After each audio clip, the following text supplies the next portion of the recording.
महाकारुणिक भगवान गौतम बुद्ध जी के चरणों में कोटि कोटि नमन करती हूँ। महामानव बाबा साहेब जी के चरणों में कोटि कोटि नमन करते हुए आप सभी को मेरा गर्व से नमो बुद्धाय जय भीम। साथियों, हम बात कर रहे हैं बुद्ध और उनका धम्म के बारे में, जो कि एसएम न्यूज के द्वारा रोज सुबह 9 बजे आपके सामने पेश किया जा रहा है। तो आज का हमारा टॉपिक है कि सिद्धार्थ गौतम के बचपन और उनकी शिक्षाओं पर। तो मैं आपको बताना चाहूंगी कि जब सिद्धार्थ गौतम छोटे थे तो वो अपनी माँ के संरक्षण में और अपने चचेरे भाइयों के साथ बड़े हो रहे थे।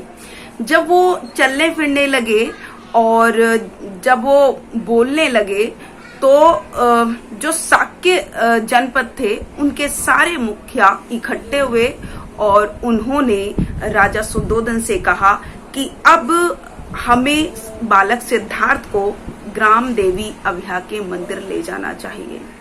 तो राजा सुद्धोधन ने ये स्वीकार किया और रानी महा प्रजापति को ये कहा कि बालक सिद्धार्थ को अच्छे वस्त्र पहनाकर उनको तैयार कर दे। तो रानी महा प्रजापति बालक सिद्धार्थ को अच्छे वस्त्र धारण कराई रही थी। तभी बालक सिद्धार्थ ने बहुत मीठे स्वर में पूछा कि माँ, हम कहाँ जा रहे हैं या मुझे कहाँ लेकर ले जाया जा रहा है। तब उनकी माँ ने उत्तर दिया कि आपको ग्राम देवी अभया के मंदिर ले जाया जा रहा है।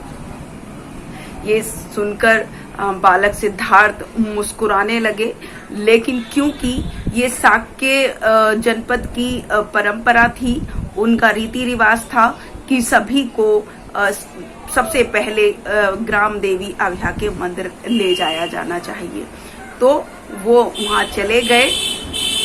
तो उसके बाद जो है वो जब 8 वर्ष के थे तो राजा सुद्धोधन ने उनकी शिक्षा के बारे में बात करी और बहुत सारे विद्वान उच्च कोटि के आचार्यों को बुलाया, जिसमें से पहले जो उनके गुरु थे वो थे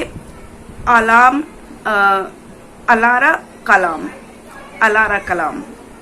तो अलारा कलाम जो थे उनके पहले आचार्य थे, जो कि शाक्य दर्शन के विशेषज्ञ माने जाते थे। लेकिन सिद्धार्थ गौतम जब उनसे सीख रहे थे तो उन्होंने वो सब कुछ सीख लिया जो कि अलारा कलाम जानते थे।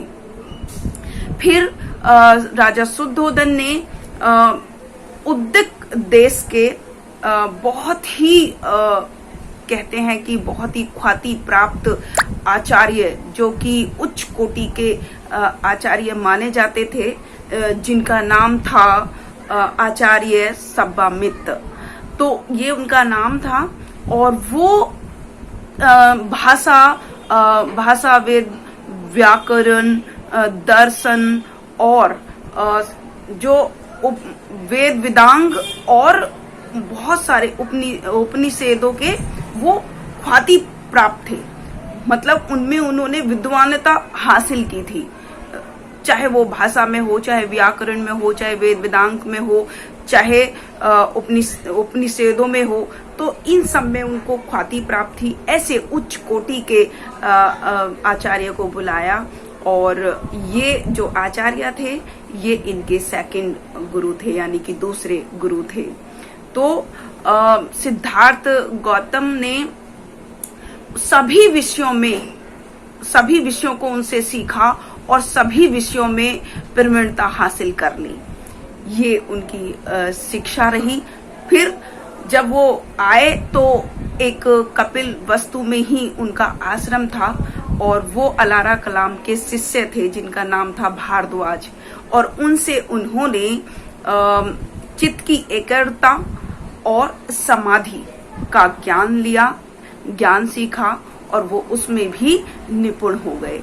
तो इस तरीके से बालक सिद्धार्थ जो है सिद्धार्थ गौतम सभी शिक्षाओं में जितनी भी उन्होंने शिक्षा ली, सभी शिक्षाओं में उन्होंने प्रवीणता हासिल कर ली। ऐसे थे गौतम सिद्धार्थ।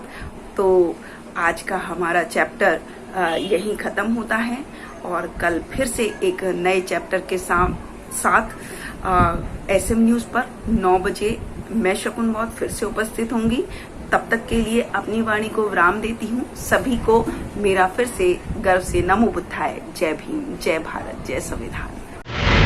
अगर आपने अभी तक हमारा चैनल सब्सक्राइब नहीं किया है तो सब्सक्राइब करें और घंटी का बटन बिल्कुल भी दबाना ना भूलें ताकि सभी लेटेस्ट खबरें पहुंच सकें आप पे सबसे पहले।